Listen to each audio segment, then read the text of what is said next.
ଥ ଥ ଇଏ ଜ୍ୱଳନ୍ତ ଅଗ୍ନି ଭିତରେ ମୁଁ କାହିଁ ପ୍ରାଣ ଦେବି। ସ୍ତ୍ରୀ ଗଲା ଗଲା ସେ ଠିକ୍ ସବୁ କ'ଣ କଲେ, ବାନ୍ଧି ପକେଇଲେ ରାଜା, ବାନ୍ଧି ପକେଇ ସେ ନିଆଁକୁ ନେଇ ଫୋପାଡ଼ିବାକୁ ଆରମ୍ଭ କଲେ ଆଉ ନେବାକୁ। ଆଉ ସେତେବେଳେ ଏଙ୍କର ଭଗବାନ ଶ୍ରୀକୃଷ୍ଣ ମନେ ପଡ଼ିଲେ, ହେ ପ୍ରଭୁ ଭଗବାନ ଶ୍ରୀକୃଷ୍ଣ ରକ୍ଷା କର, ମାରିଦେଲେ ମତେ, ପୋଡ଼ିଦେବେ ବର୍ତ୍ତମାନ ନିଆଁରେ ନେଇକି, ରକ୍ଷା କର। ଏମିତି ତାକୁ ନେଇ ନିଆଁରେ ପକେଇ ଆଳୁ ଏତେ ରକ୍ଷା କର କହିଛନ୍ତି, ସାଙ୍ଗେ ସାଙ୍ଗେ ପାଣି ଭିତରେ ବୁଡ଼ ପକେଇ ଭଗବାନ ଶ୍ରୀକୃଷ୍ଣ ସେପଟେ ଛିଡ଼ା ହେଇକି ବସୁଛନ୍ତି। ଏ ସୁଦାମା ଏତେ ସମୟ କ'ଣ ତମେ କି ସ୍ନାନ କରୁଥିଲ ଯେ ବୁଡ଼ ପକେଇଛ, ଏବେ ଉଠିଛ, ଏ କ'ଣ ଘଟଣା? ନା ପ୍ରଭୁ ଇଏ କ'ଣ ଏଇ ଯୋଉ ଏଡ଼େ ବଡ଼ ସିନ୍ ଗୋଟେ ଚାଲିଗଲା, ଗୋଟେ ପୁରା ଫିଲ୍ମ, ଗୋଟେ ପୁରା 5-6 ପିଲା, ରାଣୀ, ରାଜ୍ୟ ମତେ ନିଆଁରେ ପକଉଥିଲେ କି ପୋଡ଼ି ଦେଇଥାନ୍ତେ, କ'ଣ ସେ ସବୁ ଘଟଣା? ନା ଏଇ ହେଉଛି ମୋ ମାୟା। ଗୋଟିଏ ବୁଡ଼ ପକେଇବା ଭିତରେ 6ଟା ସନ୍ତାନ ହେଇକି ବାହା ହେଇକି କେତେ ବର୍ଷ, ତା ଭିତରେ 50-60 ବର୍ଷ ବିତିଗଲା, କିନ୍ତୁ ଗୋଟେ ବୁଡ଼ ପକେଇକି ଉଠୁଛନ୍ତି। କହିଲେ ରକ୍ଷା କର ହେ ଶ୍ରୀକୃଷ୍ଣ, ରକ୍ଷା କର ପ୍ରଭୁ, ମାରିଦେବେ ମତେ, ଏଇଠି ନିଆଁରେ ପୋଡ଼ିବାକୁ ଯାଉଛନ୍ତି। ଚିତ୍କାର କଲେ ଯେତେବେଳେ, ଚିତ୍କାର କଲା ବେଳକୁ ସିନ୍ ପଳେଇ ଗଲା, ଅଦୃଶ୍ୟ, ପାଣି ଉଠି ପଡ଼ିଲେ। ଭଗବାନ ସେଟା ବସୁଛନ୍ତି, ଏ କ'ଣ ଘଟଣା, କ'ଣ ଏମିତି ଚିତ୍କାର କରୁଛୁ କ'ଣ? ନା ଆଜ୍ଞା ମତେ ନିଆଁରେ ହେଇଯିବ, କ'ଣ ଘଟଣା? ମୁଁ ତ କ'ଣ, ଆମେ ତ ଆସିଥିଲେ ସ୍ନାନ କରିବା ପାଇଁ, ବୁଡ଼ ତ ପକଉଥିଲ, କ'ଣ ଆଉ ତ କାହିଁ କିଛି ତ ନାହିଁ। ଠାକୁର ବି ଯୋଉ ଲମ୍ବା ଦୃଶ୍ୟ, ଯୋଉ ରାଜା ହାତୀ ଆଣି ସୁନା କଳସି, ନା ଏଇ ହେଉଛି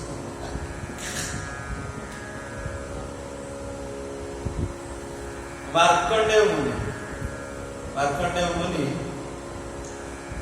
ତାଙ୍କର ସହିତ ମିଶା ତପସ୍ୟା କରି ଭଗବାନ କୃଷ୍ଣ, ଭଗବାନ ବର ପ୍ରଦାନ କଲେ।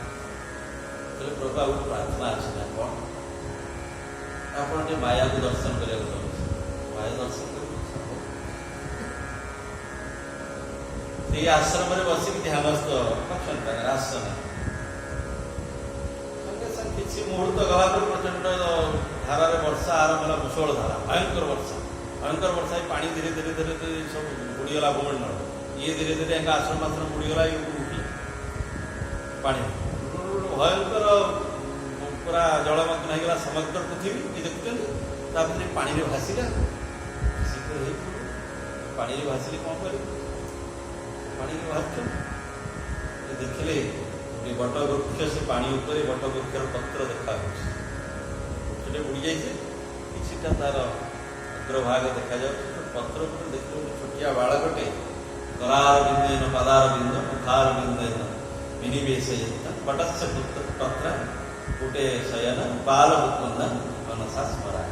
ଭଗବାନ ବାଲ ମୁକୁନ୍ଦ ରୂପରେ ସେଠି ଶୟନ କରିଛନ୍ତି, ଆଉ ତାଙ୍କ ପାଦ ଆଙ୍ଗୁଠିକି ହାତରେ ଧରିକି ତାକୁ ପାଟିରେ ଦେଖିଲେ।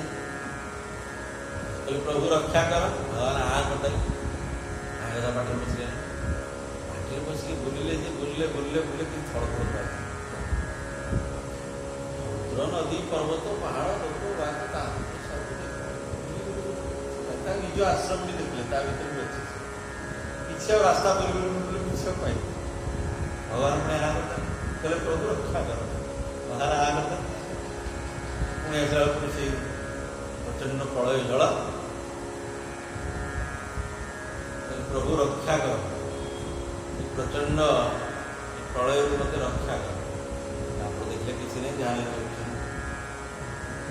ଜଳ ନାହିଁ, ଇଏ ନାହିଁ, କିଛି ନାହିଁ, ଯେମିତି ଆଶ୍ରମରେ ବସିକି ଧ୍ୟାନସ୍ଥ ଥିଲେ ସେମିତି ଧ୍ୟାନସ୍ଥ।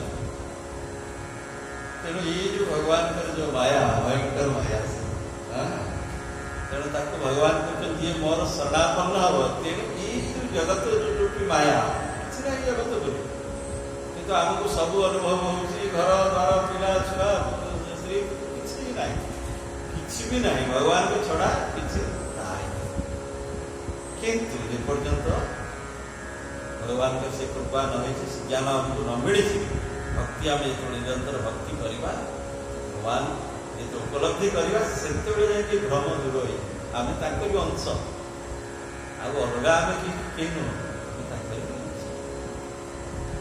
ଯେତେବେଳେ ସେ ଆମର ଏଇ ଯେଉଁ ଅଜ୍ଞାନତା ଦୂର ହେଇଯିବ, ମାୟା ରୂପୀ ଯେଉଁ ଅଜ୍ଞାନତା ଭିତରେ ଦୂର ହେଇଯିବ, ସେତେବେଳେ ଦେଖିବା ଯେ ଭଗବାନ ଛଡ଼ା ଏଇ ଜଗତରେ ଆଉ କିଛି ନାହିଁ। ଯୋଉଟା ତୁଳସୀଦାସ ମହାରାଜ ଦେଖିଲେ, ସିୟା ରାମମୟ ସବ ଜଗ ଜାନେ କରଉ ପ୍ରଣାମ ଚୋରି ଯୁଗ ପାନେ। ତୁଳସୀଦାସ ଦେଖିଲେ ସିୟା ରାମମୟ, ସମସ୍ତ ଜଗତ କେବଳ ସୀତାରାମ, ଆଉ କେହି ନାହିଁ। ପ୍ରହ୍ଲାଦ ଦେଖିଲେ ଜଳେ ବିଷ୍ଣୁ ସ୍ଥଳେ ବିଷ୍ଣୁ, ବିଷ୍ଣୁ ପର୍ବତ ମସ୍ତକେ ଜ୍ୱାଳାମାଳା କୁଳେ ବିଷ୍ଣୁ, ସର୍ବଂ ବିଷ୍ଣୁ ମୟ ବିର। ଗୋପୀମାନେ ଦେଖିଲେ ଗୀତ ଦେଖ ଗୀତ ଶ୍ୟାମମୟ, ଶ୍ୟାମ ଯମୁନା, ଶ୍ୟାମ କଦମ୍ବ, ଶ୍ୟାମ ଗଗନ ଘନ ଘଟାଛ।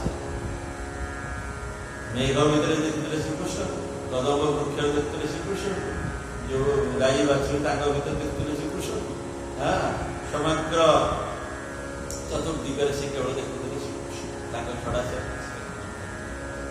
जीत देखती तो श्याम में जुआड़े देखते श्रीकृष्ण की दर्शन करते। समस्त महात्मा, प्रत्येक महात्मा जो मैंने भगवत उपलब्धि करते से सर्वत्र भगवान दर्शन करते।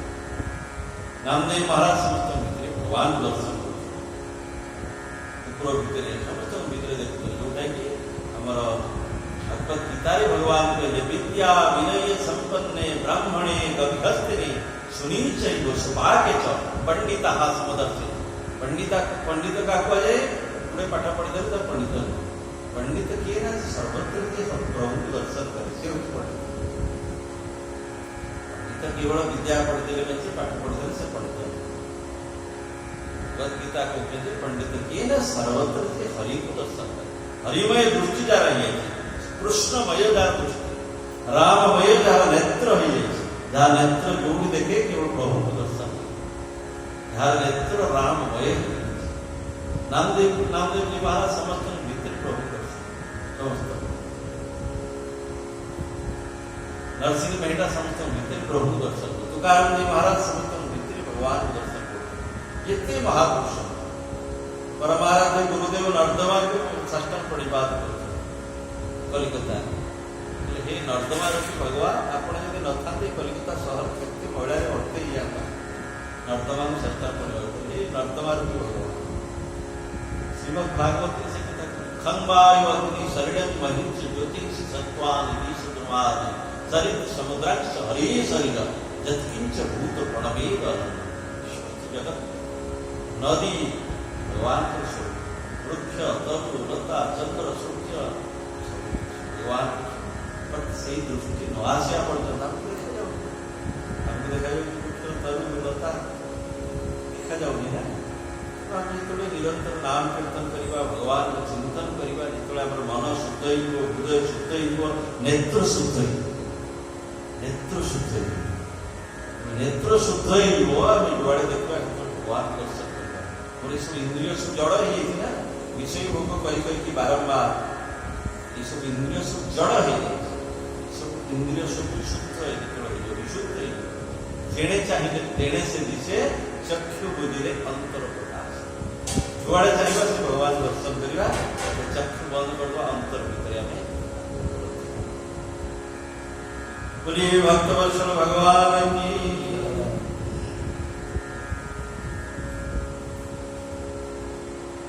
हे प्रभु, मनुष्य जेपर्यंत इंद्रिय और विषय रूपी माया प्रभाव में निजक आपण भिन्न कर देखुव से पर्यंत ताहाको संसार चक्र अव्याहति मिलना।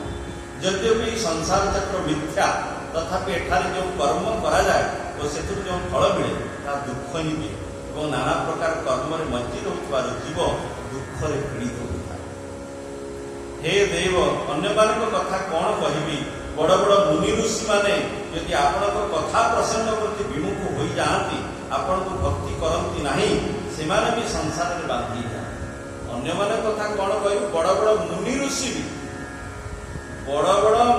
भी यदि आपण प्रति विमुख हो जाती, भगवत विमुख यदि हो जाती, भगवान को आपण भक्ति यदि मुनि ऋषि भी आपण भक्ति यदि करते, भक्ति छाड़ी यदि आपण विमुख हो जाती, से भी अत्यंत कष्ट से माने भी पाते एवं संसार मायार से बांधी जाते। दिन बेले नाना कर्म हेतु से चित्त विक्षिप्त रहे और राति से निद्रारे अचेत हो शुई जाते।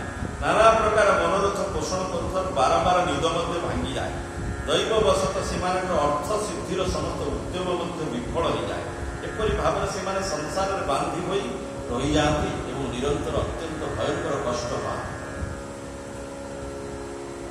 जावत पृथक्तो विदमात्मन इंद्रियार्थ माया बलं भगवत जनैष पश्ये तावन्न संस्कृति रसप्रति संक्रमेत व्यर्थापि दुःख निवहन महति प्रियार्था अहोन्याकृताप्त करणानि निशयाना नाना मनोरथ धिया क्षण भग्न निद्रा दैवा हतार्थ रचना ऋषयोऽपि देव युष्मत् प्रसंग विमुखा इह संसरन्ति तों भाव जोग परिभावित सरोज आश्वेषुते कृत पथो ननुनाथ पुंसा जत जत धियात गुरुगाय विभावयन्ति तत्तद्वपुः प्रणयस्य सदनुग्रहाय।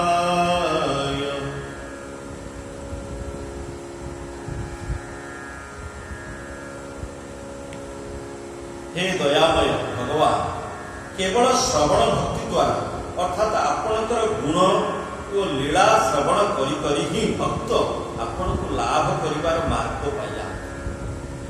ब्रह्माजी कहते जे हे भगवान दयामय भगवान केवल श्रवण भक्ति द्वारा अर्थात आपणकर गुण लीला कथा को सुनिबा द्वारा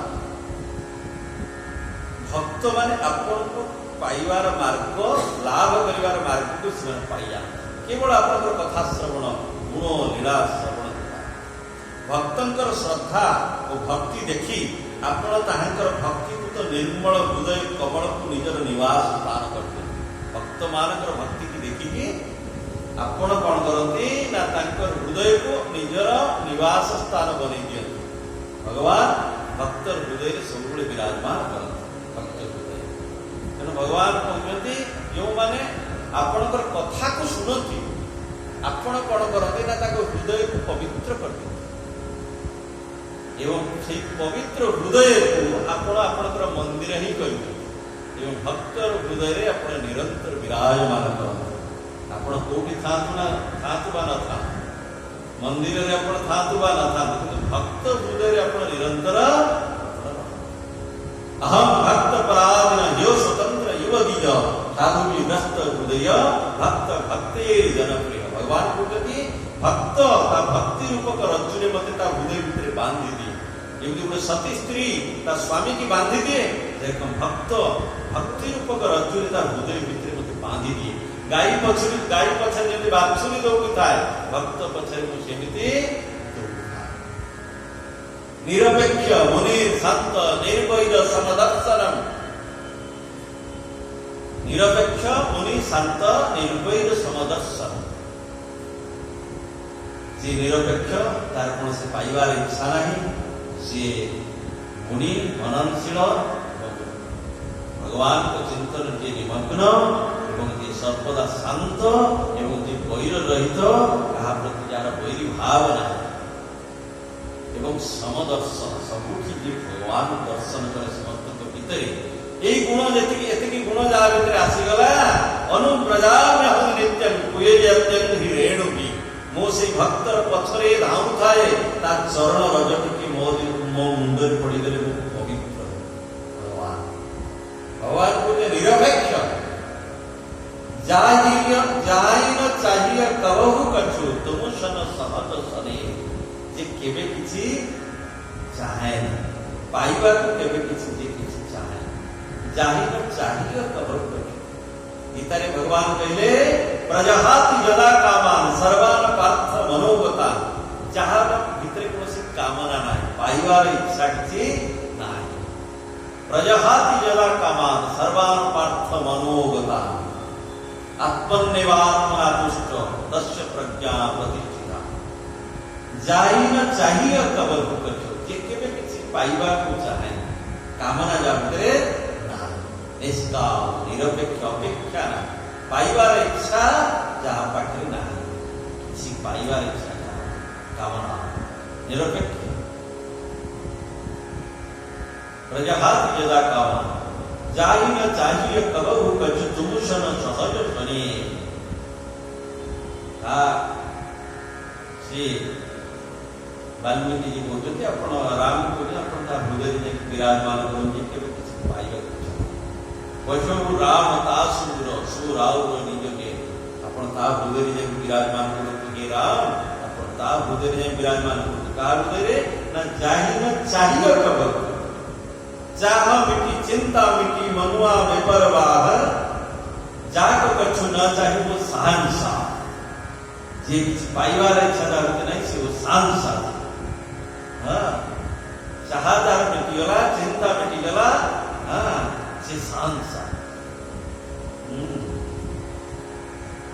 तेणु से कथा भगवान को निरपेक्ष मुनि शांत जे मननशील जा मन सब भगवत चिंतन करुता विषय चिंतन जे मुक्त था धर्म सब भगवत चिंतन करे जा भगवान के चरण कमल सब जा मन लगता निरपेक्ष अपेक्षा नहीं निरपेक्ष मुनि शांत ये सर्वदा शांत काम क्रोध लोभ मद मात्सर्यर वेग जहाँ के विचलित करें सर्वदा जी शांत कौन प्रकार वेग यहाँ को उद्वेग प्रदान करे जो गीता कहले यस्मान दीयते लोको लोकान दीयते च यः हर्षा मत्स भय उद्वेग मुक्त यो सच मम प्रिय अर्थात जे जगतर कौन परिस्थिति जे उद्वेग को प्राप्त हुए नहीं एवं जे कहा को उद्वेग प्रदान करे नहीं अर्थात जार व्यवहार में कहीं उद्वेग प्राप्त होती नहीं कि जे जगतर विभिन्न परिस्थिति विभिन्न प्रकार जो त्रिताप दुख सुख मान अपमान विभिन्न प्रकार जो लाभ क्षति विभिन्न प्रकार स्थिति अविचलित शांत एवं विभिन्न प्रकार विषय भोग उपस्थित हेले जार मन इंद्रिय भी शांत काम क्रोधादि नाना प्रकार परिस्थिति सृष्टि हेले भी मध्य ये शांत मनोवेग क्रोध वेग उदर वेग ये विभिन्न वेग रही षड़ वेग भी जहाँ प्रभावित करिपारे षड़ वेग प्रभाव से मुक्त शांत एवं निरीवैग कहा प्रति जहाँ वैरी भाव नहीं क्या शत्रु बोली केवे भावे कहीं शत्रु बोली भावे नहीं ना निज प्रभु मय देख जगत कहीं सन कर विरोध उमा जे राम चरण रत विगत काम मद जे राम को चरण रे जा रति ही जाय राम को चरण रे जे भक्ति करूची तार कोन हुए ना विगत काम मद क्रोध तार कामना हो जाए तार मद विमान अहंकार दर्प से दूर हो जाए क्रोध दूर हो जाए विगत काम मद क्रोध निज प्रभु मय देखी जगत से कौन करे ना निज प्रभु मय देखे जगत सारा जगत देखे निज प्रभु मो प्रभु ही सब रूप धारण कर मो प्रभु ही भर अच्छे से हसुची खेलुची ना मो प्रभु पढ़े सागे सागे पड़ सागे सागे राम नाम सत्य है कोकी बांधिक घर लोग नहीं पड़ी जाए भूत शीघ्र तक नहीं चला बासी पड़ा प्रभु अच्छा से हसी चलते खेल प्रभु को पड़े सागे गला निज प्रभुमय देखी जगत समस्त भितर निज प्रभु को से दर्शन कर निज प्रभुमय देखी जगत कई सन करे विरोध विरोध कर निज प्रभु तो समस्त निर्वैर जो सर्वत्र प्रभु को दर्शन कला तो वैरिका संगे वैरिका संगे प्रभु संगे निर्वैर समदर्शन अर्थात सर्वत्र भगवान दर्शन भगवान को अनुप्रजाम्यहं नित्य हुए रेणु अर्थात मुँह ता पक्षी पक्षी धाऊ था ଯେମିତି ତାର ଚରଣ ରଜ ମୋ ଉପରେ ପଡ଼ିଯିବ, ମୁଁ ପବିତ୍ର।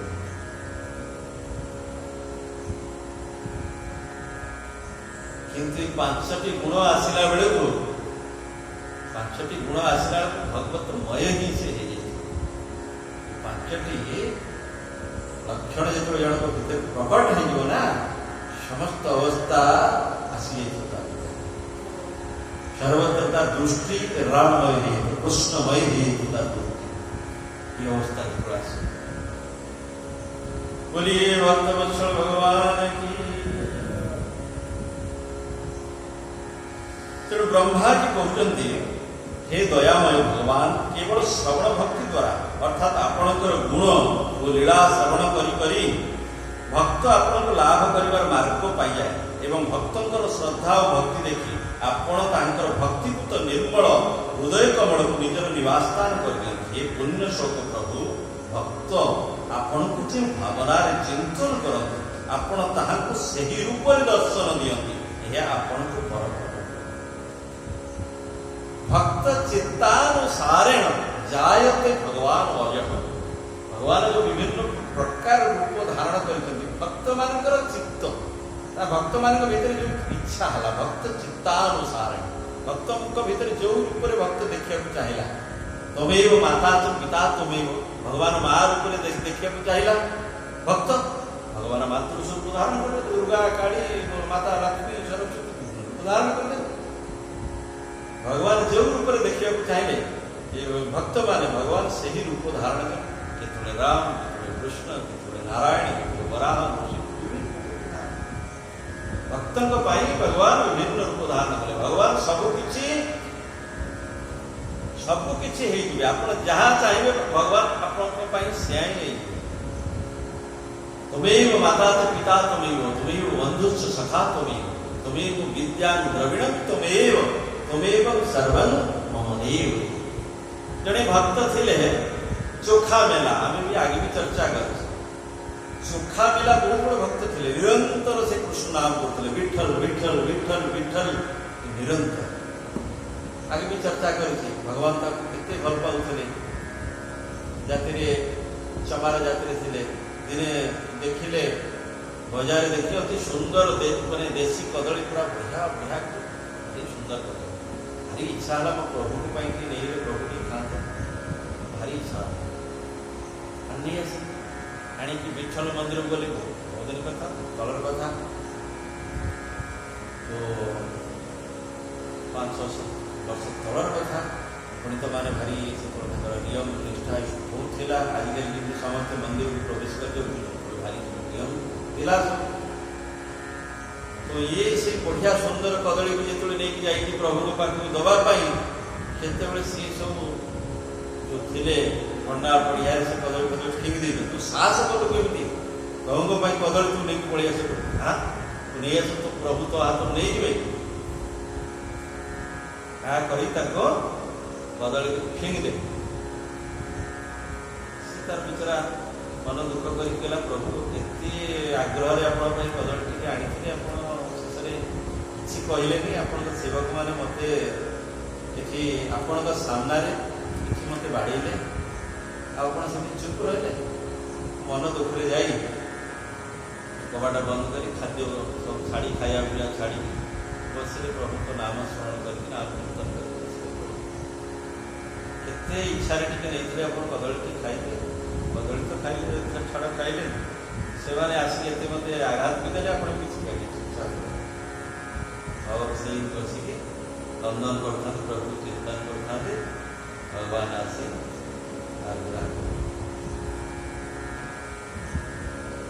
ସୁନ୍ଦର ଥାଳି ପ୍ରସାଦ ସବୁ ଧରିକି ଦେଖିଲେ, କହିଲେ, ଆରେ ଭଗବାନଙ୍କୁ ସ୍ପର୍ଶ ପ୍ରଭୁ ନା, ତୁ ତ ପଳେଇ ଆସିଲୁ, ମୁଁ ବି ସାରା ଦିନ ଉପବାସ, ତୁ ଆସିକି ଘର ବନ୍ଦ କରିକି ଉପବାସ, ମୁଁ ବି ଉପବାସ, ତୁ ନ ଖାଇଲେ ମୁଁ କେମିତି ଖାଇବି? ନା ପ୍ରଭୁ, ଆପଣ ଏଠି ଆସିକି ମୋତେ ଏତେ ସ୍ନେହ କରୁଛନ୍ତି, ନିଜେ ଖାଇଲେ। ତାକୁ କହିଲେ, କହିଲେ, ଆଚ୍ଛା ପ୍ରଭୁ, ଆପଣ ମୋତେ ଏକାନ୍ତରେ ଆସି ଏତେ ଭକ୍ତି କରୁଛନ୍ତି, ଅନ୍ୟ ସବୁ ଲୋକଙ୍କ ଆଗରେ ମୋତେ ସ୍ନେହ କରିବାକୁ ଆପଣଙ୍କୁ ଲାଜ ମାଡ଼ୁଛି ନା? ଯେତେବେଳେ ପଣ୍ଡାମାନେ ମୋତେ ଏତେ ପ୍ରହାର କଲେ, ତାଙ୍କ ଆଗରେ କ'ଣ ଏଇଟାକୁ ଆପଣ କରିପାରିନଥାନ୍ତି? आविठी एकांत घर भितर आसी मते जेते जक स्नेह सब उजाड़ आ सेठी तो बहे मोर अपमान है आ भक्तर अपमान कोन आपन को अपमान हैलानी भक्तर अपमान भक्त अपमान पाई तो आपन सब कुछ करि पारते आपन कहियो कि मते भी अपमान जे कहि दो मु सह्य करिबे भक्त अपमान मु सह्य करि परबी नाही जोठी जे भक्त अपमान करिछि सेठी तार आपन सर्वनाश कर दिते भक्तर अपमान आपन सह्य करि पारते आ सेठी जे मोर एते अपमान हैला सेठी कोन आपन यदि मोर मानव अपमान कौन किसी नहीं भगवान गुड़ाई स्नेह कले करी देख तो कदली मु खाई से मंदिर को नहीं गली चल ना मत मंदिर को आप दर्शन करने देले ना चल भगवान ताको नहीं गले मंदिर भीतर दर्शन कले निज माला बाहर करके मुक्ता माला चोखा माला पिंधि देके भारी सब कथन चलता है भारी भावर आदान प्रदान चलता है भक्त भगवान का इस समय कौन है मंगल आरती समय ठीक है मंगल आरती समय जब गला पंडा मैंने सब आसिक कबाट कौन खोला कबाट कौन खोला तो आसी देखिले माला पिंधि चोखा मिला भगवान तो पुणी विग्रह रूप है पुणी आस तो तोर एत साहस चाबी दिया या भर तू के पसल कौन गोटे जानी तू जादू फादू चाबी दिया खोली दी या भितर आस भगवान को माला चोरी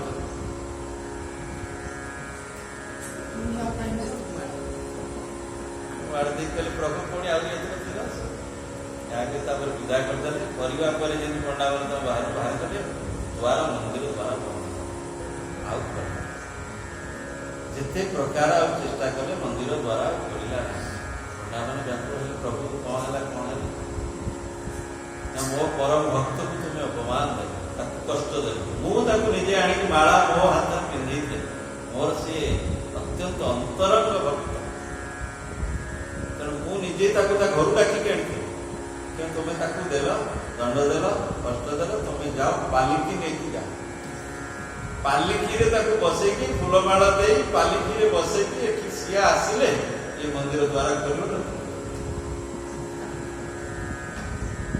भगवान जगत को प्रकाश करने चाहते चोखा मेला के भक्त से कि जान तेणु यही सब माध्यम भगवान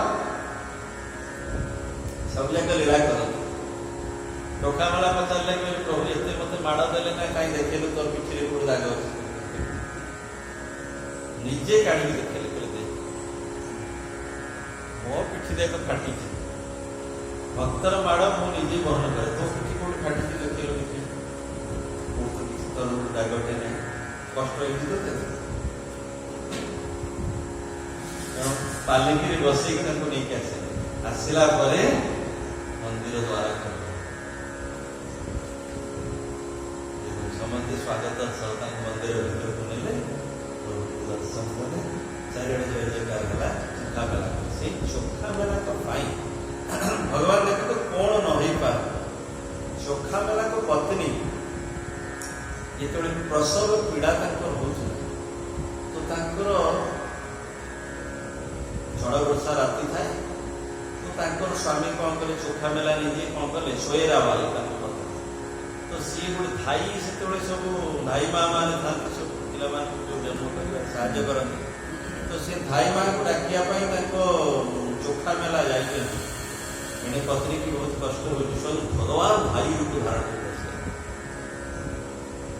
स्वयं भगवान धाई माँ रूप धारण करके आसिकी कूर्म मेला होता पुत्र ना चोखा मेला कूर्म एते नाम करथिले सी तांको हाड़ भी जो से मृत्युवरण कले मरिबा पर जो हाड़ से हाड़ भी कृष्ण कृष्ण हो गया हाड़ मरीगला जो हाड़ से हाड़ को जी आनी कानर लगुला से कृष्ण भगवान माने से थाई मार भी भगवान सबको बनी जावाई सब हो जावाई से प्रस्तुत सब तेणु जो रूप जी भक्ति कर भगवान से रूप ତା ପାଇଁ ସେଇ ରୂପ ସେ ଧାରଣ କଲେ। ଯୋଉ ରୂପରେ ଯେ ଭଗବାନ ପାଇବାକୁ ଚାହେଁ